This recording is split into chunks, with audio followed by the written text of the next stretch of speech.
How could the brightest star in heaven's radiant court fall into the abyss of eternal darkness? What force could turn God's most cherished creation, a being of unparalleled beauty and wisdom, into the embodiment of evil? Before time began, before the earth spun its first cycle, the heavens glowed with divine harmony, an endless symphony of light and love. Angels, radiant and pure, sang praises to their Creator, their voices weaving a tapestry of devotion that echoed through the cosmos. Among them stood Lucifer, the morning star, a name meaning light-bringer, whose brilliance outshone all others. Ezekiel 28:12 describes him as the seal of perfection, full of wisdom and perfect in beauty. He was God's masterpiece, the first being sculpted by divine hands, a creature of such splendor that even angels paused in awe. His intelligence was unparalleled, surpassed only by God himself, and his beauty was a reflection of divine artistry. Anointed as a guardian cherub, Lucifer walked among the fiery stones on God's holy mount, a position of immense honor. His role was sacred, to organize the heavenly choirs, directing their songs of worship with a voice that burned like a flame in the darkness. Even archangels like Michael and Gabriel, mighty in their own right, looked upon Lucifer with awe and admiration. His presence was magnetic, his wisdom a beacon, his charisma a force that drew all of heaven's gaze. Yet within this radiant heart, a shadow stirred, a spark of pride that would ignite a rebellion, shatter heaven's peace, and birth the eternal struggle between good and evil. This is the tale of Lucifer's tragic fall, a story of beauty corrupted, of light twisted into darkness, and of a wound that forever scarred the heavens. The heavens in eternal splendor.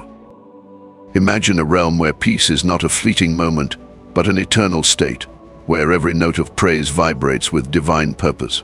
Heaven was such a place, a boundless ocean of light where angels moved in perfect harmony.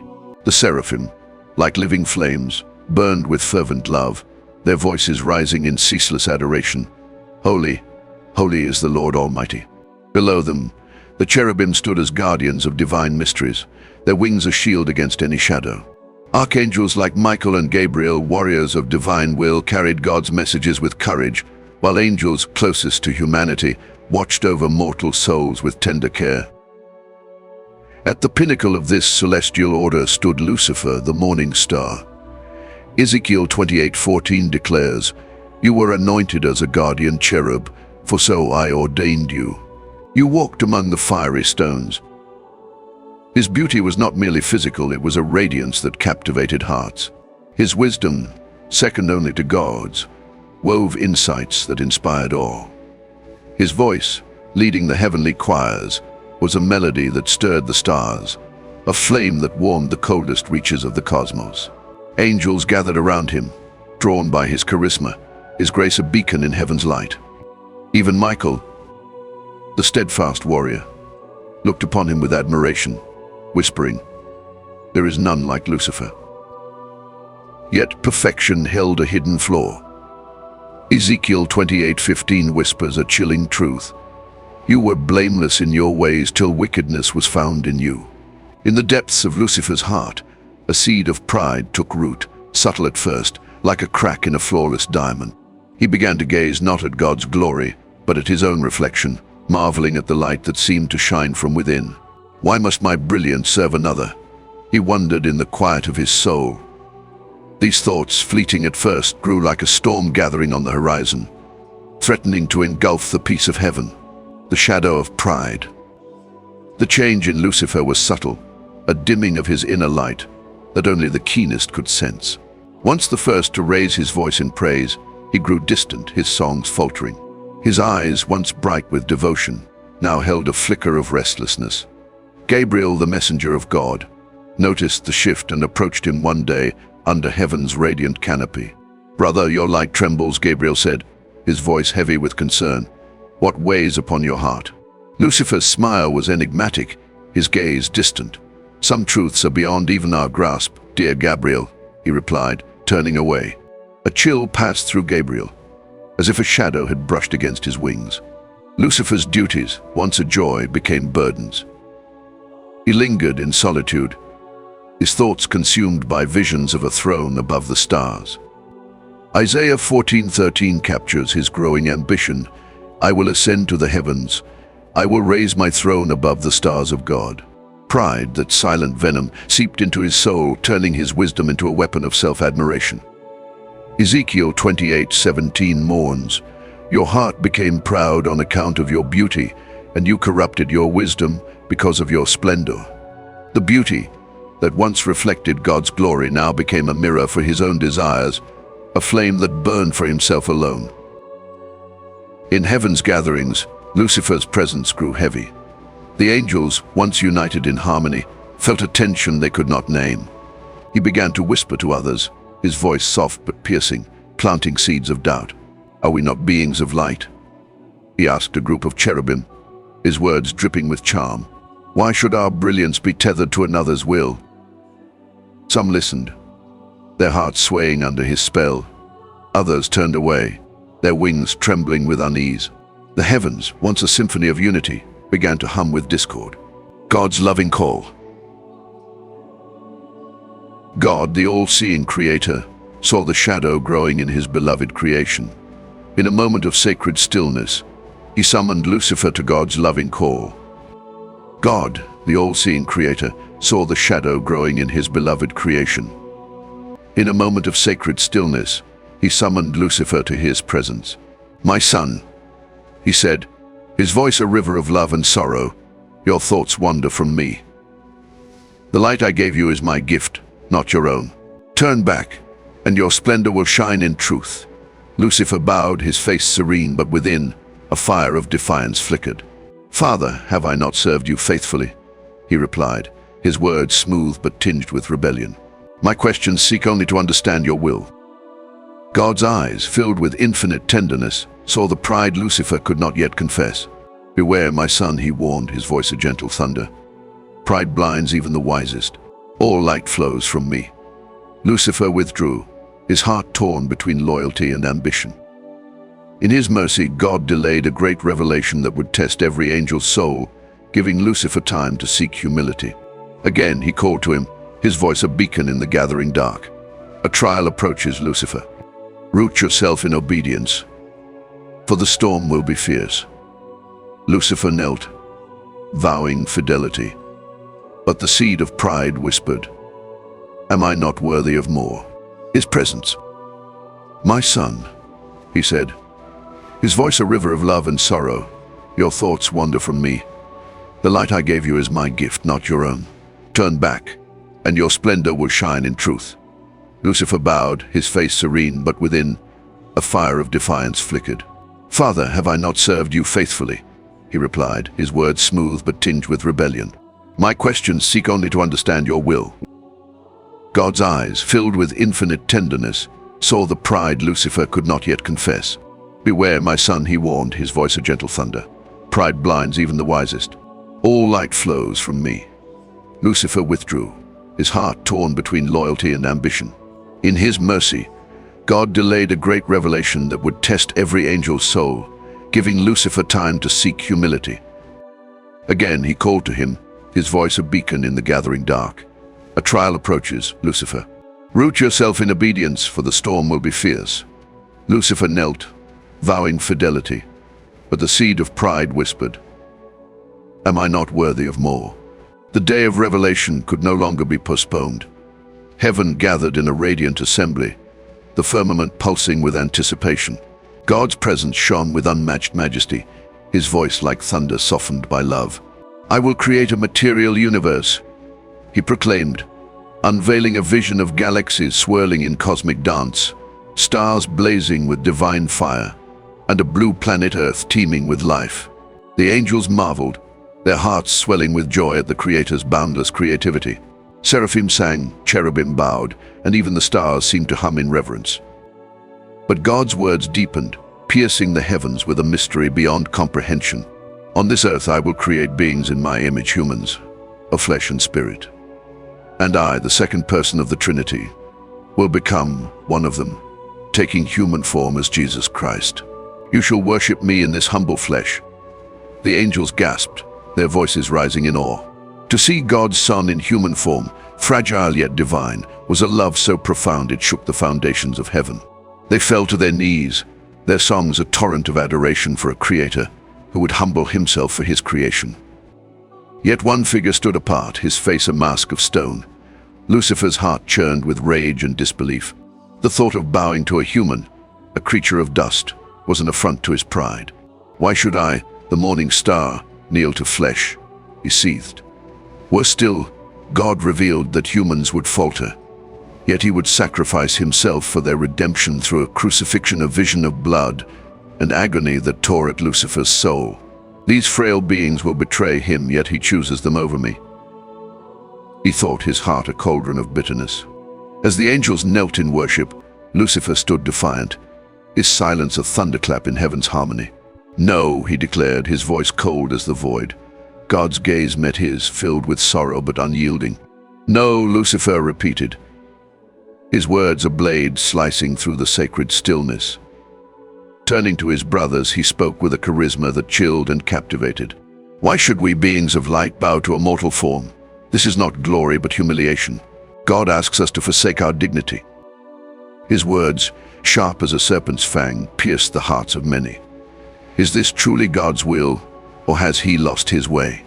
He challenged, his voice a siren's call. Angels who had once sung in unison now whispered among themselves, some swayed by his logic, others trembling with fear. Lucifer's army grew, not with lies, but with a twisted truth that fed their pride. Cherubim and seraphim, dazzled by his brilliance, pledged their loyalty, their light dimming as they followed him into shadow. Heaven's harmony cracked, and the first notes of rebellion echoed through the firmament. As Lucifer's rebellion gathered strength, a small but resolute voice cut through the growing darkness. "Who is like God?" The cry came from Michael, a lowly archangel whose purity and faith shone with unyielding strength. His words, simple yet profound, were a sword of truth, slicing through Lucifer's seductive rhetoric. In 3 words, Michael reaffirmed the heart of heaven's order. No one, not even the morning star, could rival the Creator. The angels trembled, many awakened from the haze of doubt. Michael's cry was not a challenge but a reminder, a call to return to the truth of their existence. Michael stepped forward, small in stature but towering in courage. "You are arrogant, Lucifer," he said, his voice steady as thunder. "Your light has become a shadow, seeking to eclipse the Creator. You place yourself above God, but you are nothing without him." His words struck Lucifer like a blade, exposing the pride that had consumed him. Lucifer's gaze burned with fury and surprise. How dare this lesser archangel challenge him, the brightest of all? "You understand nothing," he retorted, his voice laced with bitterness. "What God asks is humiliation. I, the first in his glory, will not kneel to something so low." But Michael stood firm, his faith unshaken. "This is not humiliation, Lucifer, but love. God becomes flesh for us, and you reject him because you cannot bear to be lesser. You've forgotten that your light is his gift, not your own." The confrontation was electric, a clash of wills, pride versus humility, rebellion versus loyalty. Michael's words pierced Lucifer's heart, wounding his ego. The truth in them burned, a mirror reflecting the shadow he had become. Enraged yet shaken, Lucifer turned away, his heart a furnace of rage and shame. Alone, he wept not in sorrow, but in fury, tormented by the faint echo of truth in Michael's cry.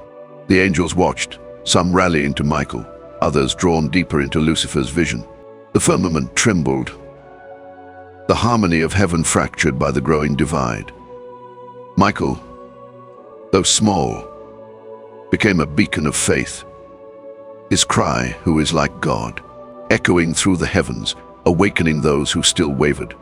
The heavens, once a sanctuary of peace, became a battlefield of cosmic proportions. The rebellion erupted with a fury that shook the foundations of creation. Lucifer's army, their radiant beauty, now cloaked in shadow, faced Michael and the faithful angels, whose strength was rooted in love for their Creator. Swords of light clashed, sending sparks like shooting stars across the firmament. Thunder roared as the armies collided, a symphony of chaos where harmony once reigned. The war was not of flesh but of spirit, a clash of wills that tore at the fabric of paradise. Michael, though lesser in rank, led with unwavering resolve. His cry, "Who is like God?" echoed through the heavens, a rallying call for the faithful. His strength was not in power, but in faith, a quiet determination that multiplied with every blow. The loyal angels fought with serene conviction, their blades gleaming with the truth of their cause. The fallen angels, once the most beautiful in heaven, fought with ferocious intensity, their beauty transformed into weapons of rebellion. Their light, once pure, now flickered with defiance, a distorted echo of their former glory. The battlefield was a spectacle of light and shadow, a dance of divine forces that illuminated the cosmos with flashes of celestial fire. Lucifer, now a shadow of his former self, rose above the fray, his wings casting darkness over those who gazed upon him. "I am the true light," he roared, but his words rang hollow, a distorted echo of his once pure voice. His power was formidable, his presence terrifying, yet it lacked the divine spark that had once defined him. Michael faced him, undaunted, his sword raised high. "By God's power, fall, Lucifer," he declared, his voice resonating with divine authority. The clash between them was cataclysmic, a confrontation that shook the heavens. Michael's faith, rooted in humility, proved stronger than Lucifer's pride. The tide turned, and the rebellion began to crumble. Lucifer and his followers, a third of heaven's hosts, were cast out, plummeting like stars into the abyss. The heavens fell silent, bearing the weight of an irreparable loss. The expulsion was a moment of cosmic sorrow, a wound that scarred the heart of paradise. Lucifer, once the morning star, and his rebel army fell like meteors, banished from the light of heaven. The firmament trembled as they were hurled into a desolate abyss, a realm of chaos and shadow far from God's glory. For Lucifer, now transformed into Satan, the separation was a wound deeper than any physical pain. Cut off from the Creator, from the light and peace that had been his home, he was left in a state of spiritual desolation, a darkness that burned his being. The underworld, where he and his followers were confined, was not yet the final hell, but a place of utter isolation, a shattered dream devoid of holiness. Heaven, though victorious, was forever changed. The perfect order was broken, the harmony fractured. The angels who remained felt the weight of loss, a silent grief for their fallen brethren. The expulsion was not merely punishment, but an act of divine justice. Those who had rejected God's love could no longer dwell in his presence. Yet even in this act, God's mercy lingered. He allowed the fallen their freedom, albeit in a darkness of their own choosing. The faithful angels mourned, their hearts heavy with the tragedy of betrayal. The seraphim's songs grew solemn, the cherubim's gazes turned inward, and Michael, though victorious, bore the weight of the war's cost. Heaven's light returned, but it was tinged with sorrow, a reminder that even paradise could be scarred. In the abyss, Satan's pride burned brighter than ever. Stripped of heaven's glory, his heart turned to vengeance. If he could not have God's throne, he would destroy his most precious creation, humanity. Humans, made in God's image, were the recipients of the love and honor he believed he deserved. Their existence was an affront, their divine favor a wound to his pride. In his twisted mind, a mission took shape, to corrupt what God cherished, to drag humanity into the same darkness that now consumed him. Every human soul became a battleground, a stage for his rebellion against the Creator. Satan's hatred was not aimless but calculated, a relentless campaign to sabotage God's work. By tempting humanity, he sought to strike at the heart of the Creator, to prove that even God's beloved could be turned against him. The material world, God's new creation, became the arena for his war, a place where he would wield his cunning to unravel the divine plan. His vow was not spoken aloud but burned in his heart. If I cannot have heaven, no one shall. Humanity, with its fragile flesh and free will, became his target, the battlefield where he would wage his revenge. The demons who followed him, once radiant angels, shared his mission, their bitterness into a force to corrupt, tempt, and destroy. Evil, born in the abyss of Lucifer's rebellion, became an active power, a shadow seeking to darken God's light. Satan's influence began in the Garden of Eden, where he took the form of a serpent, cunning and deceptively smooth. Genesis chapter 3 verse records his first strike. Did God really say, "You must not eat from any tree in the garden"? With a single question, he planted a seed of doubt in Eve's heart, and transforming her innocent desire into a rebellion. Genesis chapter 3 verse continues, "You will be like God, knowing good and evil." The promise of divinity without obedience was irresistible, and Adam and Eve fell, bringing sin into the world. This was his first victory, a wound inflicted on God's creation that echoed his own rebellion. The serpent's whisper was not a roar but a subtle poison, a tactic that defined his approach. In the story of Job, Satan's malice took another form. Job chapter 9 captures his challenge to God. Does Job fear God for nothing? He sought to prove that faith was shallow, sustained only by blessings. He inflicted pain and loss on Job, testing the limits of his devotion. Satan's goal was not merely to harm Job, but to undermine the very nature of faith, to show God that even his most righteous servant would curse him in suffering. Yet Job's endurance, though marked by anguish, stood as a testament to the strength of true devotion, a defeat for Satan's schemes. Job's faith, battered but unbroken, proved that love for God could withstand even the darkest trials. In the desert, Satan dared to tempt Jesus himself. Matthew chapter 4 verses 3-9 recounts his offers: bread from stones, divine protection, and all the kingdoms of the world in exchange for worship. Each temptation was a calculated bid to divert Jesus from his mission, to lure him with power and glory. Satan's audacity was staggering, yet his tactics were familiar: doubt, pride, disobedience. But Jesus' unwavering faith and obedience shattered Satan's illusions. "Away from me, Satan," Jesus declared, quoting scripture and affirming his devotion to the Father. This victory was a definitive blow, proving that divine love triumphs over even the most cunning lures. Satan's strategy, though ancient, remains potent, sow doubt, ignite pride, and encourage rebellion. Every temptation is an echo of his own fall, a whisper urging humanity to reject God's will.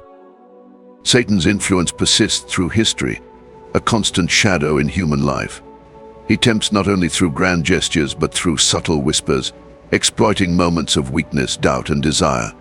His goal is not merely to cause sin but to separate humanity from God, to replicate his own exile in every soul. Yet each story of resistance, Eve's fall, Job's endurance, Jesus' triumph, shows that faith can overcome his schemes. Satan's power is real but limited, his influence a shadow against the light of divine love. The human heart, though frail, is a battleground where God's grace prevails, offering redemption to those who seek it. In the book of Revelation, Satan's ultimate fate is unveiled, a final chapter in his rebellion. Revelation chapter 12 verse 9 identifies him as the great dragon, that ancient serpent, called the devil, or Satan, who leads the whole world astray. His transformation from morning star to dragon is complete, his role as the adversary cemented.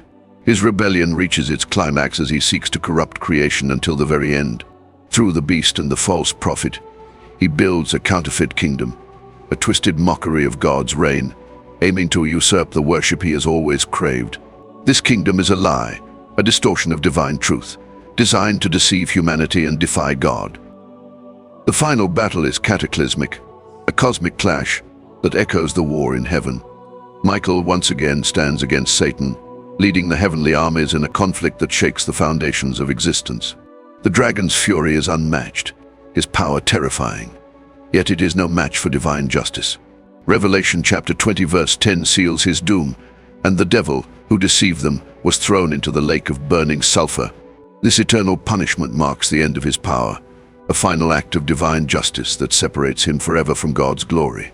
The lake of fire is not merely a place, but a state of absolute separation, a fitting end for one who rejected the source of all light. Revelation is not merely a prophecy of defeat, but a promise of restoration. Good triumphs not through force alone, but through the essence of God's love, truth, and justice.